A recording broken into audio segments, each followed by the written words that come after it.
How's it going, everybody? Today I wanted to talk to you about the truth about financial freedom and passive income, the truth of passive income. And I think the truth is, I know the truth to be, is that it's all fucking work. Nothing is ever really passive. One thing that I can say for certain, though, is that there's such thing as leverage. You could build stuff where things are near passive, where things require little work, but like with anything else, there's more risk involved, and sometimes the risk isn't necessarily money, it's time. Now, the reason why I want to talk about this is because I had this belief in my head that I wanted to be financially free, and that I wanted to basically have not be dependent on anybody, right? Not be just basically dependent on my own efforts, and not have to be worried on a job or an employer or do anyone whatever the fuck they tell me to do. You know, it's just that part of me that's like that. And I will tell you that, there's a lot of myths to that. I learned this over the years, is that you need people. I mean, you can build yourself up to a point where you don't need people, but like if you want a good life, if you want a fun life, you need to have people that you like working with. And if you want to grow something great and big, or something just impactful, it's a lot funner when you can share it with the people that you want to help, and also work with too. But veering off topic a little bit, let's get back on to talk about the truth about financial freedom. I learned this from Dan Locke, and it was one of the biggest things I learned in the last probably 3 years that kind of like changed my view about everything, of how I look at money now. And that is, there's no such thing as passive income. There's no such thing as financial freedom. What you need to focus on is financial confidence. And financial confidence is essentially just being able to write your own paycheck no matter where you are, any job you have, any business you start, anything. And that confidence comes from practice. It comes from reps and sets. I relate everything to training. You know, like for those that have followed me from powerlifting, know that I was really into deadlifting. And actually, maybe I'll post that video. I deadlifted 415 the other day, which I haven't done in a while. 415. But then it's like training wheels, right? Or it's like riding a bike, I mean. Like you don't forget, right? So once you build yourself up to a certain point, your ability of like low skill is like above everybody else's.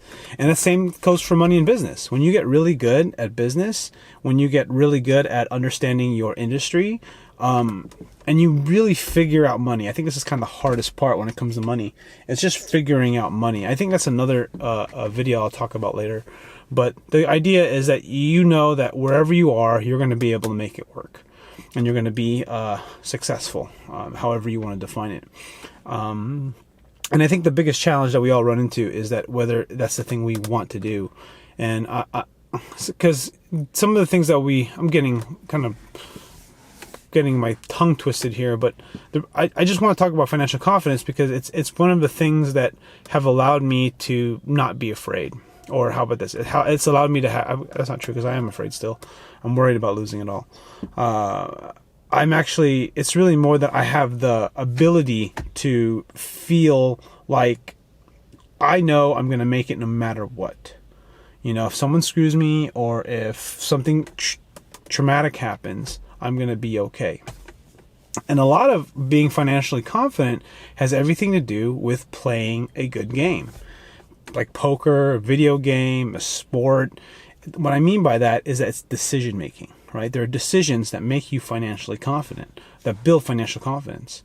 You know, like one of the things that I want to buy is a Tesla. I might have mentioned it on other videos.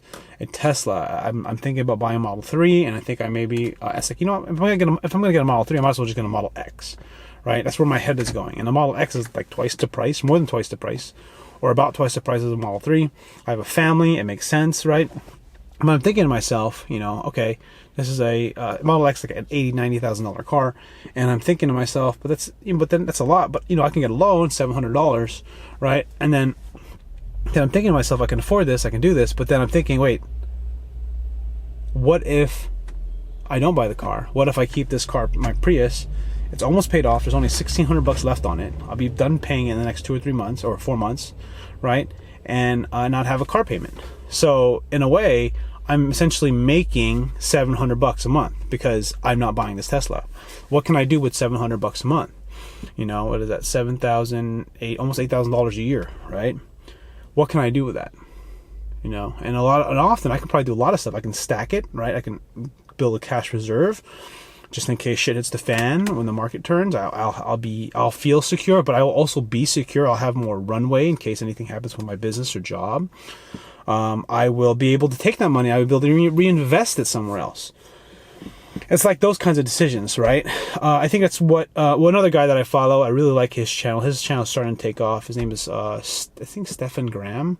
I think it's Graham though. He does a real estate channel. He talks a lot about real estate, but money and credit cards, and he's super cheap, right? And I'm finding myself to become super cheap, and it's interesting because like it's living below your means, right? Not getting caught up and buying things and doing things that will essentially not allow you to get ahead, right? Because what is wealth anyway? Wealth is being able to live far into the future. Like a lot of people are living paycheck to paycheck.